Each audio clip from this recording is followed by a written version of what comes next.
रावण को श्री हनुमान जी की पूंछ से चिढ़ थी। बात साधारण है, लेकिन अगर देखा जाए तो पूंछ से ही क्यों चिढ़ थी। पूंछ शब्द में श्लेष है, अंग विशेष को तो पूंछ कहते ही हैं, और समाज में लौकिक प्रतिष्ठा को भी पूंछ कहते हैं। जिससे भी पूछो कि भाई इनका क्या हाल है, तो लोग प्रशंसा करने में कहते हैं इन्हें साधारण आदमी समझते हो, इनकी बड़ी पूंछ है। कुछ लोग तो कहते हैं इनकी यहाँ से लेके वहाँ तक पूंछ है, और आदमी खुश होता है कि हमारी पूंछ है। आज देखो कई घरों के बाहर वयोवृद्ध व्यक्ति मिल जाते हैं, बड़े उदास, उनसे पूछो क्या बात है, तो पहले तो नहीं बोलते, कुछ नहीं, फिर भी क्या बताएं, बोलो का इस घर में अब हमारी कोई पूंछ नहीं रही। बोलो, रोना भी इसी बात का है कि पूंछ नहीं रही, और प्रशंसा भी इसी बात की है कि बड़ी पूंछ है। लोग कहते हैं उनके घर गए, चाय की कौन कहे, पानी तक के लिए नहीं पूछा। और मुझे लगता है कि सारे संसार में झगड़ा ही ये पूंछ का ही है, और हम चाहते हैं कि सबसे पहले हमें पूछो, फिर किसी को पूछो, चाहे मत पूछो।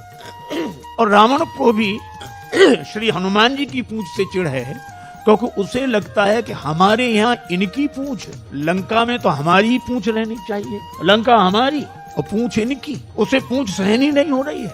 अच्छा, एक बात यह है कि हमेशा हर युग का सत्य है, कभी भी किसी दुर्जन को किसी सज्जन की बढ़ती हुई पूंछ सहन नहीं होती है। रावण को भी सहन नहीं हो रही है पूंछ।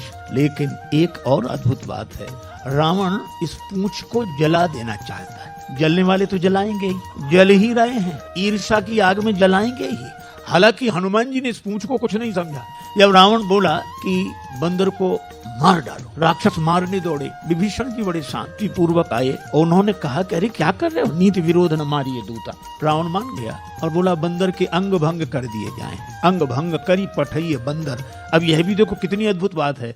रावण कहता है कि बंदर के अंग भंग कर दिए जाएं। श्री हनुमान जी ने सोचा कि अंग भंग की आज्ञा तो हुई है, नाम नहीं लिए गए कि कौन से अंग भंग किए जाएं। और रावण को अंग भंग करते समय कहीं अपनी बहन शूर्पणखा की याद आ गई कि बंदर के नाक कान काट दो। तो हनुमान जी कितनी सुंदर बात सोचते हैं। वो सोचते हैं कि हमें भगवान ने भेजा है, तो क्या हम विकारों के हाथ अपनी नाक कटा के जाएं?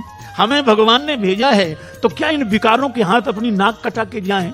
अगर नाक कटा के जाएंगे तो क्या भगवान को मुंह दिखाने लायक रहेंगे? और हमें लगता है कि हम सबको भी भगवान ने भेजा है यहाँ, तो कम से कम इन विकारों के हाथ से नाक कटा कर न जाए। देखो, शूर्पणखा वासना के रूप में आई थी, और इस वासना ने बड़ों बड़ों की नाक काट दी। अच्छा, नाक कटना मुहावरा भी है। आदमी की आंख गड़बड़ हो जाए चश्मा लगा ले, कान गड़बड़ हो जाए गमछा बांध ले, टोपी पहन ले, और नाक जाए तो मामला फिर कुछ छिपाने का बचता ही नहीं है। अच्छा, एक और अद्भुत बात है, इन श्री राम जी, लक्ष्मण जी, जानकी जी, तीनों ने किया सत्संग। कोई ना हो, तीनों ही सत्संग करते हैं। अच्छा, सत्संग भी कहाँ करते हैं? पंचवटी में। और कितनी अद्भुत बात है, पंचवटी में सत्संग, अर्थात इस 5 तत्व का शरीर पाकर हमें सत्संग करना ही चाहिए। और कोई ना हो, कोई बात नहीं, लक्ष्मण जी पूछते हैं, राम जी उत्तर देते हैं, जानकी माता श्रोता है, तीन ही सत्संग कर रहे हैं। ज्ञान वैराग्य भक्ति का सत्संग हुआ, और सत्संग के बाद शूर्पणखा आई। ये बड़ी अटपटी बात है, सत्संग के बाद शूर्पणखा। पहले आती तो समझ में आती, पर सत्संग के बाद आएगी ही, क्योंकि परीक्षा तो पढ़ाई के बाद ही आती है। सत्संगी सच्चे की कच्चे ये परीक्षा करने आई। पर धन्य है रामचरितमानस का यह प्रसंग कि इस वासना ने बड़ों बड़ों की नाक काट दी, और उस वासना को नाक कान काट के विरूपीकरण कर दिया इन सत्संगियों ने।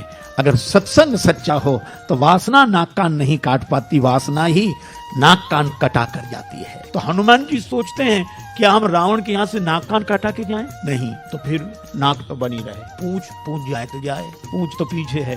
हनुमान जी ने एक काम किया, पूंछ लटक रही थी पीछे, दोनों हाथ से पूंछ को उठाया, माथे से लगाया। पूंछ को कभी चूमते हैं, फिर माथे से लगाते हैं, चूमते हैं, फिर माथे से। रावण ने देखा कि मामला क्या है। रावण तुरंत बोला, कभी कहे ममता पूंछ पर। हम समझ गए कि बंदर को और कोई अंग ही याद नहीं आए, पूंछ ही याद आई, और रावण की दृष्टि पूंछ ही पे गई। सभी कहो समझाए। हनुमान जी ने सोचा काम बन गया। लेकिन रावण यह भी तो कह सकता है कि तलवार मंगाए के पूंछ देव कटवाए।